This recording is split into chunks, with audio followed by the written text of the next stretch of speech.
Et si demain les matériaux devenaient sensibles au toucher? Bonjour Eva Bensadi. Bonjour Delphine. Aujourd'hui, donc, vous allez nous présenter cette étonnante innovation. On peut parler même, Delphine, d'une forme de peau robotique. Moi, c'est comme ça que je l'appelle, une petite révolution dans le monde de la tech. La solution dont je vais vous parler aujourd'hui, Touch Sensity, propose en effet de rendre les objets et les matériaux, qu'ils soient solides, textile ou liquide, sensible aux interactions physiques, véritablement comme notre peau. Cette technologie non invasive et sans capteur permet donc de récupérer les données issues d'une pression ou d'un endommagement du matériau en question. Créée en décembre 2019 est née de la collaboration entre un jeune entrepreneur et une ancienne chercheuse de l'INRIA. La start-up bordelaise a déjà levé plus d'1 million d'euros, Delphine, fin mai, et vise une nouvelle levée de fonds à la fin 2022. Mais alors comment se matérialise cette technologie? À quoi ça ressemble? C'est la question. Imaginez-vous un patch en fait de la taille d'une carte de visite. On l'installe à la périphérie d'un objet, d'un matériau. Il émet alors un signal.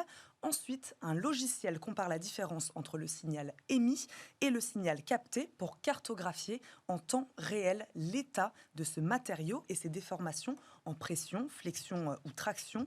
Les analyses retransmises permettent alors de poser un diagnostic sur l'état de santé et d'usure des matériaux.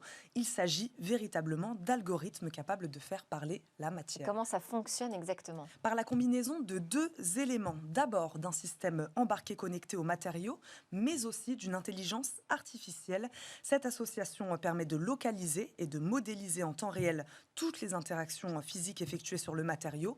Il est ensuite possible d'associer les données obtenues avec l'environnement, de transformer le matériau en surface textile ou même de contrôler des systèmes externes grâce à ces interactions. Et ça fonctionne sur n'importe quel type de surface? Oui, c'est ce que je disais à Delphine, la technologie est compatible avec tout type de matériaux composites. On pourrait alors connaître les déformations d'un avion, d'un bateau, d'un train, des déformations causées par un contact avec un oiseau, par exemple, ou encore une fissure due à un événement météorologique. Exemple concret, Delphine, la solution peut détecter les impacts sur le nez d'un train dans le but de prévenir l'état des pièces et donc réduire ensuite le temps de maintenance et d'immobilisation de l'appareil. On peut même, si on veut, tout est possible, rendre sensible un mur, un sol, une place de parking et détecter en temps réel tous ces impacts. Légère subtilité néanmoins, certains matériaux peuvent être rendus sensibles directement, d'autres non, via donc l'ajout d'une peinture ou d'un adhésif faisant office de système de captation. Donc ça fait beaucoup de secteurs, ça, potentiellement intéressés.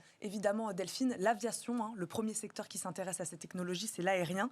Touch Sensity est désormais partenaire d'ailleurs d'Airbus. La jeune start-up devrait lancer des essais pour, entre autres, mesurer les déformations structurelles d'un aéronef au décollage et à l'atterrissage, mais elle trouve aussi des usages en usine pour effectuer du contrôle de pièces ou enrichir les données issues d'un banc d'essai. Rapidement, où en est la start-up aujourd'hui? La start-up est actuellement en discussion avec plus, donc je le disais, Airbus, et en discussion avec une quarantaine d'acteurs de l'aéronautique, du spatial et des transports.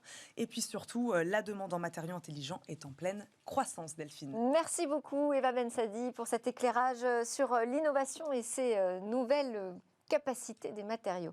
Merci à tous de nous avoir suivis. Je vous annonce que demain, Smartech aura 1 an, donc une émission un peu spéciale à découvrir demain.